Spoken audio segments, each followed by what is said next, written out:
Hi అండి, అందరికీ నమస్కారం. అయితే సెకండ్ లాక్‌డౌన్ అయిన తర్వాత థియేటర్స్ ఓపెన్ అయిన తర్వాత థియేటర్స్‌లోకి మంచి సినిమాలొస్తున్నాయి. అండ్ మంచి సినిమాలు చాలా మంచి సినిమాలుగా నిలుస్తున్నాయి. అంటే సక్సెస్‌ఫుల్‌గా నిలుస్తున్నాయన్నమాట.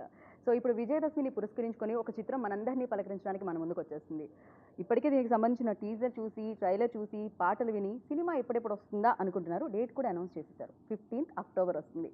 అదే మోస్ట్ ఎలిజిబుల్ బ్యాచ్‌లర్. మరి నేను మాట్లాడేస్తేనే బాగుంటుందా? నాతో మాట్లాడడానికి ముగ్గురున్నారు. అందులో handsome most eligible bachelor Akhil Akkineni and most beautiful actress Pooja Hegde and చిత్రాన్ని అమేజింగ్గా తీర్చిదిద్దిన బొమ్మరిల్లు భాస్కర్ గారు మనతో పాటు ఉన్నారు. స్టార్ట్ చేసేద్దామా? Hi. Hello. Hi hi. How are you doing? Intro చాలా పెద్దగా ఐ నో, బట్ ఎస్, గ్యాప్ని ఫిల్ చేయడానికి అలా పెద్ద ఇంట్రో ఇచ్చాను. బట్ ఆ ఫిల్ అప్ అనేది 15th అవుతుంది అని నా ఫీలింగ్. Yes, సో ఏమంటారు మీరు? definitely. All We will answer every question with our film. All set అండి, కంప్లీట్ గా 15th థియేటర్ లో సీట్ లో అది కూర్చొని ఆయన అడగాలి, ఆల్ సెట్ అని ఆయన అడగాలి. మేము చేయాల్సింది చేస్తాం యాక్టర్స్ గా. అఖిల్ ఏమనుకుంటున్నారు ఈ మోస్ట్ ఎలిజిబుల్ బ్యాచులర్ గురించి? ఈ బ్యాచులర్ గురించి, ఆ బ్యాచులర్ గురించి అఖిల్ ఏమనుకుంటున్నారు? వెల్, నేను మీరు అన్న ఒక చాలా గ్యాప్ వచ్చింది. సో ఈ దసరా రిలీజ్ డేట్ దొరకడం అదొక మా అదృష్టం అని నేను ఫీల్ అవుతున్నాను. So I'm very excited. అదిరిపోయే డేట్ దొరికింది అండ్ ఒక కడుపు నిండా నవ్వే సినిమా ఇది. సో కరెక్ట్ డేట్కి కరెక్ట్ సినిమా వస్తుందని నా నమ్మకం. So I'm very excited. All the families are going to love this film and come to the theatre expecting to have a light hearted entertainer and లాస్ట్లో కొంచెం solo touch ఇస్తాం. అది ఆయన touch. అది మామూలు టచ్లో అనిపించట్లేదు. మందలోంచి బయటికి రావడం, గొర్రెల మందల్లో ఉండాలి, చాలా పెద్ద టచ్ అనిపిస్తుంది ఇదైతే. అవును, ఇది యాక్చువల్లీ మోస్ట్ ఎలిజిబుల్ బ్యాచులర్ అన్నది ఏంటంటే, ఇప్పుడు అఖిల్ ఏంటంటే రిప్రజెంట్ చేస్తారు అందరినీ. సో ప్రతి మోస్ట్ ఎలిజిబుల్ బ్యాచులర్కి ఉన్న ప్రాబ్లం వాళ్ళకి తెలీదు. అది అఖిల్ ఫేస్ చేయడమే దీంట్లో స్పెషాలిటీ. అండ్ మీరు అన్నట్టు కరెక్ట్, ఆ గొర్రెల మందకి ఒక ఎదురెళ్ళడం అన్నది ఏంటంటే ఒక కామన్ థాట్ ప్రాసెస్ ఉంటుంది. అవును, మనకు ఒక అలవాటు అయిపోయిన ఒక లైఫ్ స్టైల్ ఉంటుంది. దాంట్లో అంతే కదా. 25 ఏళ్ళు వస్తే పెళ్లి చేసేసుకోవాలి, అంతే. ఇవన్నీ టైం టు టైం ఉంటుంది మనకి. అది మాత్రం కాదు, మొత్తమే ఒక అమ్మాయిని సెలెక్ట్ చేసే ప్రాసెస్, దాని తర్వాత లైఫ్ లీడ్ చేసే ప్రాసెస్, అన్నీ అలవాటైన ప్రాసెస్ ఉంటుంది. ఈ ప్రాసెస్లో కొన్ని మిస్టేక్స్ ఉంటాయి, అది మనకి ఎవరు నేర్పరు. ఫర్ ఎగ్జాంపుల్, ఈ ఫోన్ కొంటే దీనికి ఒక మాన్యువల్ ఇస్తాడు, ట్రబుల్ షూట్ చేయాలంటే చేయొచ్చు. బట్ ఏంటంటే లైఫ్లో ఏంటంటే ట్రబుల్ షూట్ చేయడానికి ఏం లేదు మ్యారీడ్ లైఫ్లో. మనకి పెద్దవాళ్ళే. ఇది ఎప్పుడు తెలిసిందండి ఈ నిజం? ఈ సత్యం మ్యారేజ్ తెలుసుకుంటేనే తెలుస్తుంది. తర్వాత కదా ఎలా తెలుస్తుంది, ముందెలా తెలుస్తుంది? ఇంకా చెప్పాలంటే ఈ కథ రాసేటప్పుడే తెలిసింది నాకు. Okay. నాకు 13 years మ్యారీడ్ లైఫ్ అయినా కూడా ఈ కథ రాసేటప్పుడు తెలిసింది నాకు. ఓకే. సో చాలా క్వశ్చన్స్ ఉన్నాయి. మీరు మళ్ళీ ఇంటికి వెళ్ళాలి కాబట్టి రాసేటప్పుడు నాకు తెలిసింది. భయం లేదు. ఇప్పుడు నేను ఎదురెళ్ళాలని డిసైడ్ అయిపోయాను, అందులో అందరూ ఉంటారు. నేను ఎదురెళ్ళాలని డిసైడ్ అయిన తర్వాత ఓకే. అందులో అందరూ ఉంటారు, ఫేస్ చేయడానికి రెడీ. ఓకే. నేను కాపురాలు దాంట్లో కూర్చోలేదు ఇక్కడ. లేదు, ఆ క్వశ్చన్ అది కాదు. సీతారామ శాస్త్రి గారు ఒక మాట చెప్పారు. అంటే నువ్వు లోకానికి ఎదురెళ్ళి ఒక క్వశ్చన్ అడుగుతున్నావు, కానీ ఆ క్వశ్చన్లో ఒక ప్రేమ ఉందయ్యా అని అన్నారు. సో అందువల్ల నాకు భయం లేదు. అదే భలే ఉంది, దాంట్లో ఒక ప్రేమ ఉంది, దాంట్లో నువ్వు అడిగే క్వశ్చన్లో ఒక లవ్ ఉంది, లైఫ్ ఇంకా బెటర్గా ఉండాలన్న థాట్ ఉంది. అది చాలా నచ్చింది అన్నారు. అల్టిమేట్ గోల్ అదే కదా, లైఫ్ బెటర్ గా ఉంటుంది. కానీ నాకు మెయిన్ నా బుర్రలో ఒక క్వశ్చన్ ఉంది. అది ఏమిటి అంటే, గొర్రెల మందలోంచి బయటికి రావాలి అంటే ఇంత అందమైన అమ్మాయిని పెళ్లి చేసుకోకపోతే ఎలా అని ఒక చేసుకుంటారా లేదా అనే క్వశ్చన్ ఉంది. ఇంత అందమైన అమ్మాయి ఉన్నప్పుడు డెఫినెట్గా పెళ్లి చేసుకోవాలని అనిపిస్తూ ఉంటుంది కదా ఆ బ్యాచులర్కి. సో ఖచ్చితంగా. బ్యాచులర్ నుంచి కాస్త మ్యారీడ్ లైఫ్ ఎంజాయ్ చేయాలని ఉంటుంది. యాక్చువల్లీ ఏంటంటే ఇది మ్యారీడ్ లైఫ్ గురించిన సినిమా కాదు. ఓకే. మ్యారేజ్ చేసుకుని అది దానికి ముందే ఒక లైన్ దాటడానికి ముందే ఇద్దరు ఎలాంటి ఒక బెటర్ లైఫ్ ఉండాలన్న సర్చ్లో స్ట్రగుల్ అయ్యే ఒక కథ అది. ఆ డిసిజన్ తీసుకుంటున్నప్పుడు మనం మన అప్రోచ్ ఏంటి? ఆల్మోస్ట్ బావిలో పడబోతున్నప్పుడు అమ్మ పడిపోతాం అమ్మయ్య పడితే పడిపోయి ఉంటారు ఇద్దరు, పడకుండా అక్కడ ఆగి ఒక ఎడ్జ్లో జరిగే డిసిజన్ ముందు ప్రాసెస్ Yeah. మన సినిమా. ఓకే. ఇది చాలా బాగుంది. కంప్లీట్ లైఫ్ ఉంటుంది మామూలుగా అయితే కొన్ని సినిమాల్లో, బట్ ఇది లైఫ్ ఎలా ఉండాలి తర్వాత అనేది కొన్ని డెసిషన్స్ వల్ల దాని మీదే ఆధారపడి ఉంటుంది. సో ఈ ఆధారపడే జర్నీ అంటారు ఇది. పెళ్ళి అయితే కానీ నేర్చుకోలేం చాలా విషయాలు, వీళ్ళు పెళ్ళికి ముందు నేర్చుకుంటున్నారు. ఓకే. దానికి ఎంత జర్నీ కావాలి. నేర్పించారు. ఆయనే టీచర్, కర్త కర్మ క్రియ. No, but I also think it's for people who are already married. No? It's also for them. Like somewhere it's for them. It opens your mind up to want a better life with each other. మనకి attention to detail, ఎక్కడెక్కడ తప్పులు జరుగుతున్నాయి, communication గ్యాప్లు ఎక్కడ వస్తున్నాయి ఒక రిలేషన్షిప్లో, ఎన్ని ఎఫర్ట్లు పెట్టాలి, వాటికి ఒక ఒక పుస్తకం లాంటి, ఐ మీన్ ఎన్సైక్లోపీడియా లాంటిది ఇది. ఆయన ఎక్స్పీరియన్స్ల వల్ల మనకి కంటెంట్ వచ్చింది. అండ్ ఇంకొకటి కొన్ని మనం సొసైటీ గురించి చేస్తూ ఉంటాం కదా, కొన్ని అంటే ఇది టైం ఉంది కదా, పెట్టారు కదా పెద్దవాళ్ళు, ఎన్నో తరాలుగా వస్తుంది కదా అని చేస్తూ ఉంటాం.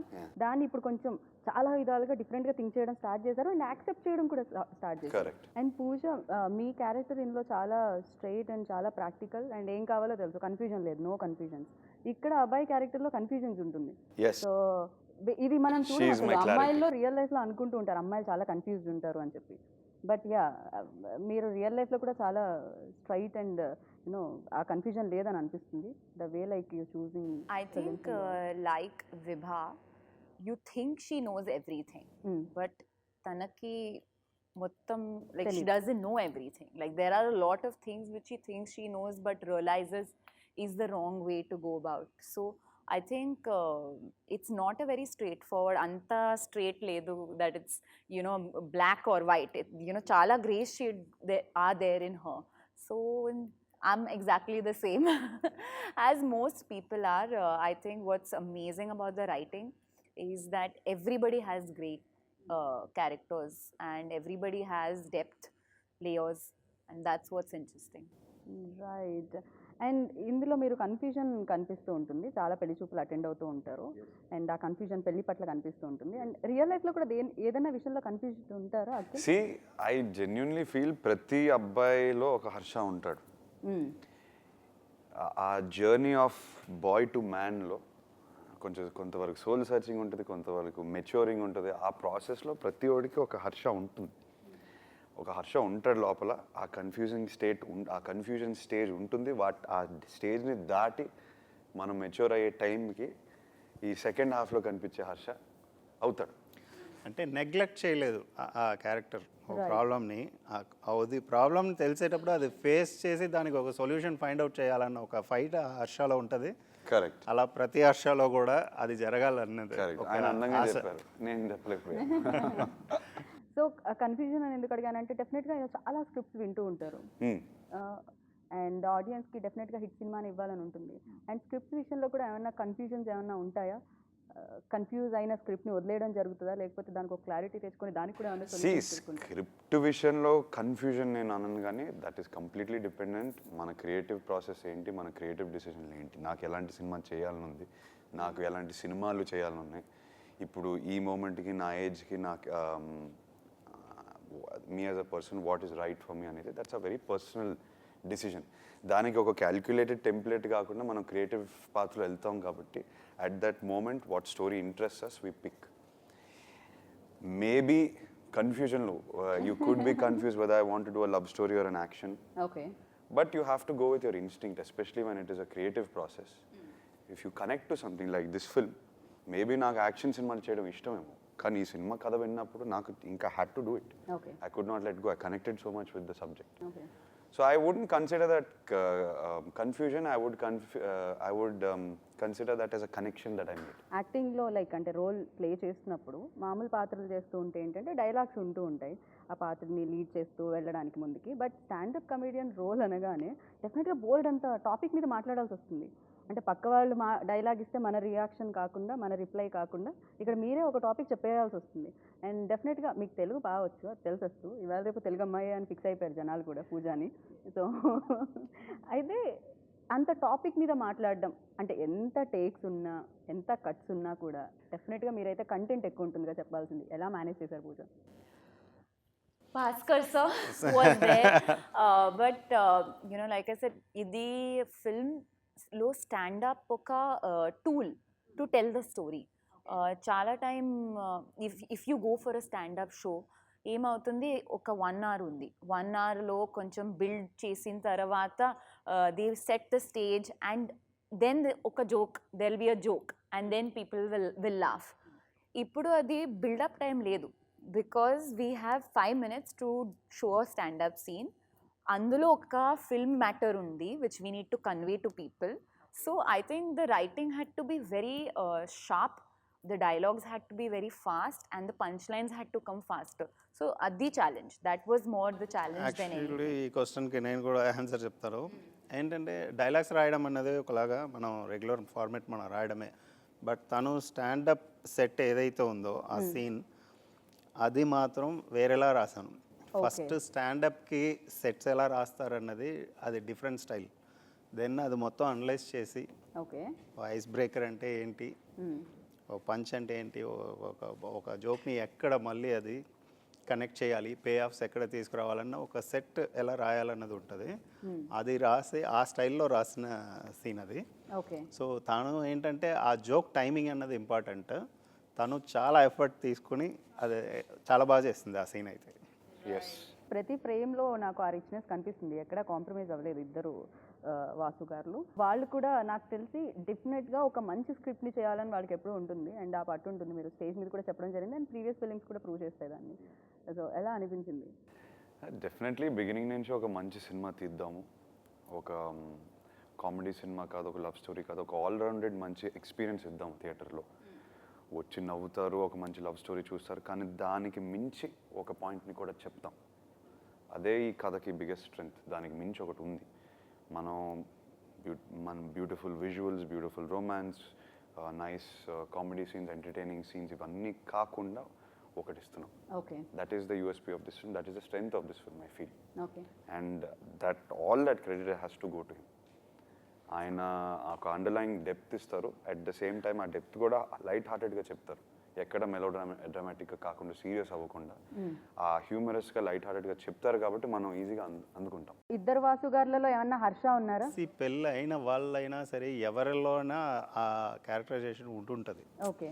ఆ మోస్ట్ ఎలిజిబుల్ బ్యాచులర్ అన్న దాంట్లో నుంచే వచ్చి ఉంటాం. ఎక్కడ ఒకే ఒక లేయర్ మిస్ అవుతుంది. ఎందుకంటే కొన్నేళ్ల తర్వాత అది పెళ్లి లైఫ్ కూడా బోర్ కొట్టేస్తూ ఉంటుంది, అంతేనా? Because of bachelor. పెళ్ళయ్యేంత వరకు అబ్బాయిలకి పెళ్ళి అయితే బాగుండు అనిపిస్తుంది, పెళ్ళైన తర్వాత బ్యాచులర్గా ఉంటే బాగుండు అని దానికి అనిపిస్తుంది. రీజన్ ఏంటి చెప్పండి? అది నాకేం తెలుసు, మీకు పెళ్ళైందా? లేదు, అందుకనే చెప్పలేదు. ఏం కావాలని తెలియకపోవడం. ఏం కావాలని తెలియదు. పెళ్ళి అన్నది ఏంటి, మ్యారీడ్ లైఫ్ అన్నది ఏంటి, దాంట్లో ఉన్న డైనమిక్స్ అర్థం కాకపోవడం, అదే simple thing. I think we need to watch the movie for this answer. So ఇప్పుడు పెళ్లి చేసుకోవాల్సిన అవసరం లేదు. మీ question కి 2.5 నో, hours చేసుకోకూడదు అన్న దానికి ఎందుకు నేను తీస్తాను? కంపల్సరీ చేసుకోండి, కానీ చేసుకుని హ్యాపీగా ఉండండి అన్నది చెప్పాలను. నో వన్ ఇమీడియట్గా మోస్ట్ ఎలిజిబుల్ బ్యాచులర్ అయిపోరు. అదేం ఒక అవార్డు తీసుకుని ట్యాగ్ పెట్టేసుకుని I'm the most eligible bachelor కాదు. అది ఓకే. సినిమా చెప్పేది కూడా it is an effort, it's a continuous effort. Okay. మనం మన సెల్ఫ్స్ని బెటర్ చేసుకోవాలి. We have to be the best version of our self and constantly pay attention to detail. అదొక continuous effort. ఆ most eligible bachelor అనే journey ఎప్పుడు ఆగదు. Till we die I think will constantly be trying. మనం అందరినీ తయారు చేస్తూ ఉంటాం, సొసైటీలో వస్తూనే ఉంటారు, పోతూనే ఉంటారు. ఓకే. కాకపోతే ఏంటంటే ఏం కావాలన్నది తెలుసుకోవాలన్నది ఒక లేయర్ ఏదైతే కావాలనేది ఎలా తెలుస్తుంది అనేది తెలియట్లేదు, అదే ప్రాబ్లం. అదే డైలాగ్ చెప్పొచ్చా? ఒక్క డైలాగ్. డైలాగా? సరే చెప్పండి. గుడ్డోడు కళ్ళు లేనివాడు కాదు. గుడ్డోడు ఎవడో తెలుసా? కళ్ళు లేనివాడు కాదు, క్లారిటీ లేనివాడు. కళ్ళు లేనివాడు కాదు, ఓన్ ఒపీనియన్ లేనివాడు. అది తన డైలాగ్, అది correct dialogue. Okay. Own opinion లేనోడు గుడ్డోడు. ఓకే. సో ఓన్ ఒపీనియన్ లేకపోతే వాళ్ళు గుడ్డోళ్ళు అంటారు, అంతే? అందుకే గొర్రెల మందలు వెళ్తుంటాం కదా. ఓకే. సో ఇప్పుడు గొర్రె మంద నుంచి బయటకు వస్తారు ఎంతో కొంతమంది ఈ సినిమా చూసిన తర్వాత. అంటే ఏంటంటే ఒక సినిమా ఎలాంటి ఇంపాక్ట్ క్రియేట్ చేస్తారంటే 2.5 గంటల్లో రైట్ ఒక మ్యారీడ్ లైఫ్ హోల్ వరల్డ్. నేను ప్రతిసారి చూస్తాను, మా ఇంట్లో నుంచి చూస్తే అలా సిటీ కనిపిస్తుంటుంది. ప్రతి ఇంట్లో ఎక్కడో ఒక చిన్న స్ట్రగుల్ ఉంటుంది. ఓకే. కదా, ఆ స్ట్రగుల్ని కొంచెం అర్థం చేసుకోవడానికి హెల్ప్ అయ్యేలాగా ఒక సినిమా తీయాలనుకుంటాం. అది ఎంటర్టైన్మెంట్ వేలో, అంతే, ఇంతవరకే చేయగలుగుతాం. ఒక మంచి క్వశ్చన్ రైస్ అయితే చాలు.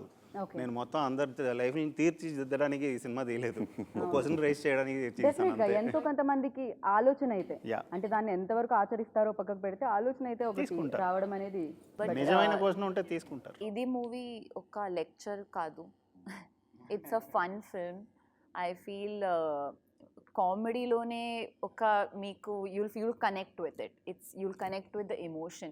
But we're not like trying to teach anybody anything. We are just showing that this is how life could be. And it's a fun film. It's an absolutely fun film. You will laugh so much. And I feel idi film, it's the it's e-film it's very important in this time right now with COVID that's going on. I feel like e-film oka laughter therapy laga chudandi. There is, Okay. I'm telling you, magic in laughter. And come 2.5 hours, watch the film with your family, you know, laugh and take a little message back home. That's the main thing. So fun అంతా సెట్లో ఎవరితో వస్తుందండి ఎక్కువగా? భాస్కర్ గారి నుంచా, బన్నీవాసు గారి దగ్గర నుంచా, వాసు వర్మ గారి దగ్గర ఫన్ నుంచా? నాకు వాసు వర్మతో చాలా ఫన్గా ఉంటుంది. ఓ ఓకే. ఈయనేమో నేను ఎప్పుడు ఆల్వేస్ ఏదో ఒకటి చెప్పాలన్న ఇది ఉంటుంది. ఆయన పెన్ పేపరు ప్యాడ్ ఆయన స్ట్రెస్లో ఉంటారు. But I Just to think be అది ఒక situational comedy ఉంది నాకు. Like to see Bhaskar sir. అవును. And the Situation fun co- came from watching them stressed out, you know. Okay.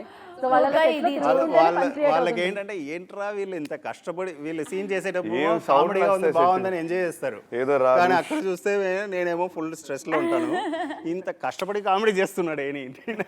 And actually Bhaskar sir's best thing is tana oka shot when he looks at in the monitor, to watch Bhaskar sir is the best thing, best experience ever, because if somebody is crying on the screen, Bhaskar sir is also like this. Okay, if somebody is laughing, he's very excited. So my entertainment came from Bhaskar. Right. డెఫినెట్గా you know director connect అయితేనే కదా ఎంతో మంది audience screen మీద connect అవ్వాలి అంటే డెఫినెట్గా director connect అవ్వాలి. అఖిల్ చాలా కష్టపడతారు ఫిల్మ్ కోసం అని విన్నాం, మేము అందరం చెప్పడం విన్నాము అండ్ చూసాం కూడా, ఎఫర్ట్స్ కనిపిస్తూ ఉంటాయి స్క్రీన్ మీద.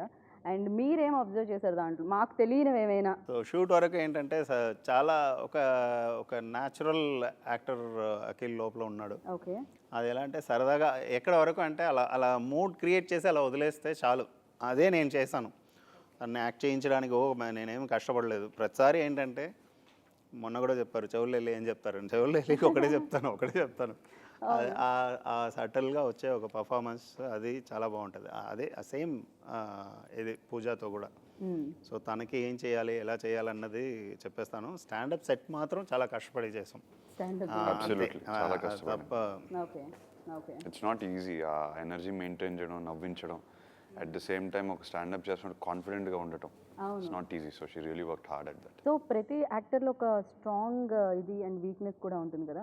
కొంతమంది కొన్నిట్లో చాలా పర్ఫెక్ట్గా ఉంటారు, 100% చేయగలుగుతారు. అండ్ అది మీలో మీరు ఎప్పుడైనా నోటీస్ చేశారా? ఓకే, ఏది Don't know my strengths, but I can tell you my weaknesses. అయ్యో.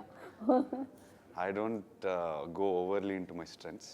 I think looking at your weakness is more important. At least మనకి ఒక యాక్టర్గా ప్రోగ్రెస్ అవ్వాలంటే డెఫినెట్గా వీక్నెసెస్ తో అట్లీస్ట్ ఓకే ఈ సినిమా అయిపోయింది, నెక్స్ట్ సినిమాకి ఏంటి, what can be better or cells. I feel positive ఇలా అంటే ఆయన అడగాలి, నాకేం ఏం తెలియదు. చూసారు మీరు? పాజిటివ్స్ ఒక్కటే ఏంటంటే అఖిల్ వెరీ సింపుల్ క్లియర్ మైండ్తో వస్తాడు. ఓకే. అంటే ఎక్కువ ఆలోచించేటప్పుడు ఏమవుతుందంటే ఇప్పుడు మేము ఎక్కువ ఆలోచిస్తాం, అంతే ఆలోచిస్తే కాంప్లికేట్ అవుతుంది. సో క్లియర్గా వస్తాడు, క్లియర్గా అండర్స్టాండ్ చేసుకుంటాడు, క్లియర్గా డెలివర్ చేస్తాడు, అంతే. అంటే వన్ థింగ్ మనం రియలైజ్ అవ్వాలి, ఒక డైరెక్టర్ కానీ దానికి డైలాగులు రాసేవాళ్ళు కానీ వాళ్ళందరూ ఒక బ్యాటిల్ ఫేస్ చేసి ఆ ప్యాడ్ మీద ఆ వర్డ్స్ రాస్తారు. సో మనం కూడా ఓవర్గా థింక్ చేసేసి వెళ్ళిపోతే కొన్ని కాంప్లికేషన్స్, కొన్ని క్లాషెస్ వస్తాయి. సో యాజ్ అన్ యాక్టర్ నేను ఓకే చేసిన కథ తర్వాత నేను ఆయన performance I have to give that performance. Whatever he's written I have to perform that. So నేనేమనుకుంటాను, నేను సింపుల్గా వెళ్ళి ఆయనకు కావాల్సిన పర్ఫార్మెన్స్ నేను ఇస్తాను. కానీ ఇవి ఫన్ సీన్స్లో ఇవి ఇలా, బట్ ఫ్యూ కీ సీన్స్ అన్నీ అక్కడ ఏంటంటే ముందే కూర్చుంటాం, ఇంటికి వెళ్ళి కూడా కూర్చుని ఒకసారి ఎలా ఉండాలి ఏంటి. ఓకే. ఫస్ట్ నుంచి ఆయనకి ముఖ్యంగా ఆయనకి ఏం కావాలి నేను అర్థం చేసుకోవాలి. Correct. That's the most important thing I feel. Okay. మామూలుగా ఇంత ఫ్యామిలీ బ్యాక్గ్రౌండ్ ఉన్న తర్వాత, ఎన్ని సినిమాలు హిట్, మీ ఇంట్లో అంతమంది స్టార్స్ ఉన్న తర్వాత ఇంత కష్టపడడం అవసరమా అనేది అనిపిస్తూ ఉంటుంది. సో ఈజీగా The answer to this question is ఇంకా 100 రెట్లు ఎక్కువ కష్టపడాలి. Right. Responsibilities. The responsibility is very high and you have to work 10 times harder. In fact, to gain some respect and earn what you deserve, I have to work 10 times harder if anything. Most eligible bachelor గురించి మీరేమన్నా, పూజా హెగ్డే ఏమన్నా చెప్పాలి అంటే ఏం చెప్తారు? Film gurinchi. Only bachelor గురించి, ఆ hero గురించి, నాట్ అఖిల్ గురించి. Oh, Harsha. Yeah. What do I have to say about Harsha? I think I like the way his graph. you know. I feel like interval mundu Harsha vere, interval taravata, they're two different people. And what's great about Akhil is that you can clearly tell the difference. You can clearly see the difference between pre-interval Harsha and Andy. So I think I like his graph. So మొత్తానికి అన్ని మెరుగులు దిద్ది and పర్ఫెక్ట్గా most eligible bachelor అనేది అందంగా ready అయ్యి మా ముందుకు వస్తుంది ఫుల్ నవ్వించడానికి, అంతే అంటారా?